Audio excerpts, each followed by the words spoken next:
feneen te loolu jubul nañ jubanti ci loolu ba pare. Pour la reddition des comptes certainement moo tax ñooñu géré woon nekkoon ay ministre ay DG ñu wax leen nañ toog ci réew mi même bu dee dañ leen ko war a notifier sinon ñu bàyyi leen ñu dem comme ni ko juge des référés waxee woon ci kaw Mansour Faye teewul ba mu delloo aéroport bëgg a tukki dañ ko teree génn reddition des comptes boobu ni muy annoncé woo. da nga ci am ay inquiétudes particulièrement évidemment ci ban niveau. mais à tous les niveaux ñi ñu ci jàpp yëpp c'était prémonitoire. Il a fallu que quelqu'un dise fii mooy sa dernière campagne électorale pour que le lendemain on l'arrête. Lat Diop il a été tellement virulent contre le premier ministre opposant que aujourd'hui mënul bouger mënul dem. Règlement de compte la on n'est pas dans la reddition des comptes malheureusement parce que le principe de reddition des comptes ce n'est même pas la primature qui instrumentalise mais c'est le ministère de la justice. Et d'ailleurs c'est le seul ministère qui est visible dans le gouvernement. Agriculture doo ko dégg jógoon nañ ko fa ca njëlbeen ga l'armée la police ña campagne agricole défectueuse il rase les murs maintenant. Jeunesse doo ko dégg culture fan nga leen di seen justice rek ngay dégg malheureusement pour nous. Et donc même justice boobu sax boo koy xool le ministre de la justice il cherche plus ou moins à sortir de sa coquille quoi. Parce que à l'Assemblée nationale ay députés majorité ñoo koy attaqué comme quoi justice bi dafa yéex le président de la République a enchaîné ci conférence de presse vous peuple faites la pression sur la justice kon il confirme ce que les députés ont dit par ailleurs.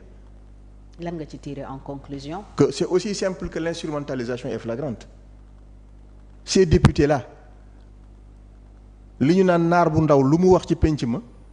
ca xayma la ko déggee ca xayma ba la ko déggee xanaa kon ñoom fa dañ koo dégg fenn moo tax ñu génn di ko wax ba moom mu ñëw en conférence de presse il constate comme tout le monde que il y a de la lenteur et que solution bi mu ci préconisé mooy vous peuple faites pression.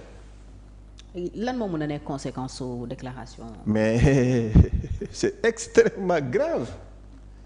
À quel point. C'est très grave la justice on ne met pas la pression sur elle. Elle ne doit subir aucune forme de pression. Elle doit venir de nulle part. Ni du peuple, ni de l'exécutif, ni de personne. Parce que la justice, balaa nga koy rendre day fekk nga xam. D'ailleurs moo tax ñu naan seule la justice divine et éternelle. Parce que yàlla rek a xam lépp. L'être humain peut-il tout savoir? Déedéet. Mënut a nekk. Kon quand il rend justice nga teg ko pression bonjour les dégâts.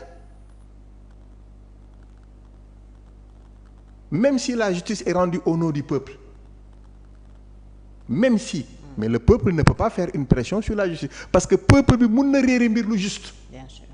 Moom li mu xam mooy intérêt la xam pourquoi ñaari nit di porter plainte ku nekk sa morom ngeen dem justice ngeen dem tribunal ba yegg justice su fekkoonte ne xamoon ngeen ku nekk la ko war du ngeen yegg foofu mais intérêt personnel mooy andi loolu léegi ce sont ces derniers là qui doivent faire la pression c'est un aveu d'échec.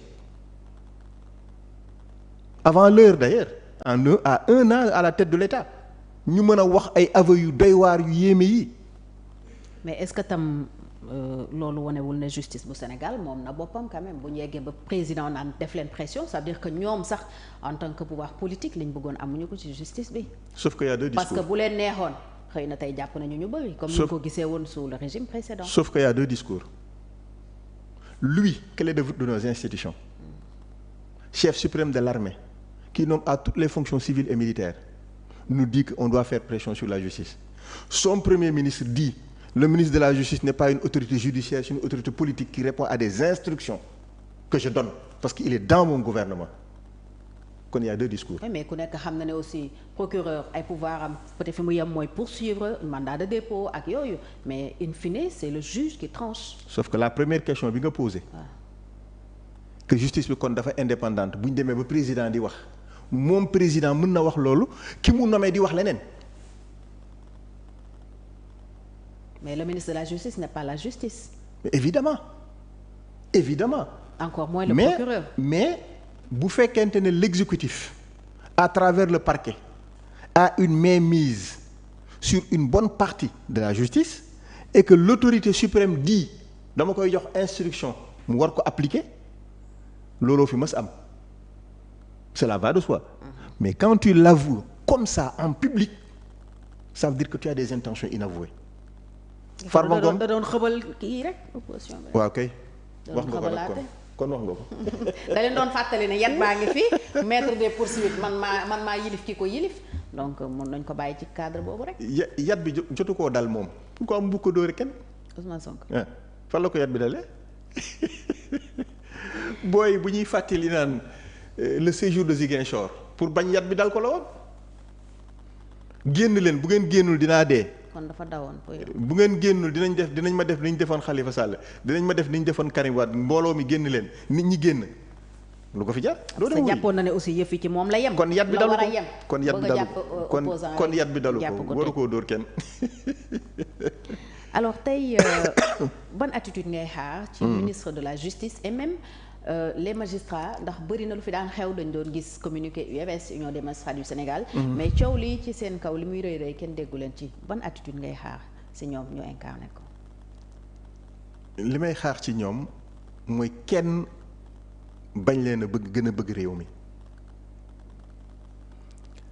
Badio Camara yàlla na ko yàlla yërëm te xare ko aljana. amiin yaa rabbi. ak mboolem jullit bu mu fa fekk. amiin. su ma dégloo li ñu ko doon yekk démb.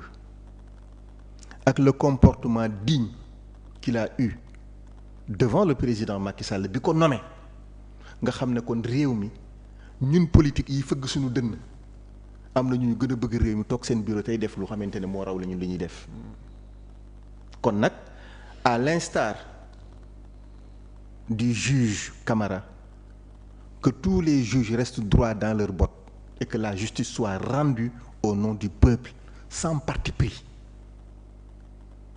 Le ministre de la justice réponse bi mu jox député yi à l'Assemblée na ko dund na ko gëm bu ko ci dara génne man en tout cas je continue à avoir foi à avoir confiance à la justice de mon pays parce que ce sont des magistrats qui ont fait des écoles payés par l'État du Sénégal ñu war a ñëw di liggéeyal seen réew. kon kenn waru leen a gën a bëgg réew moomu vraiment qu'ils restent droits dans leurs bottes et qu'ils rendent la justice au nom du peuple.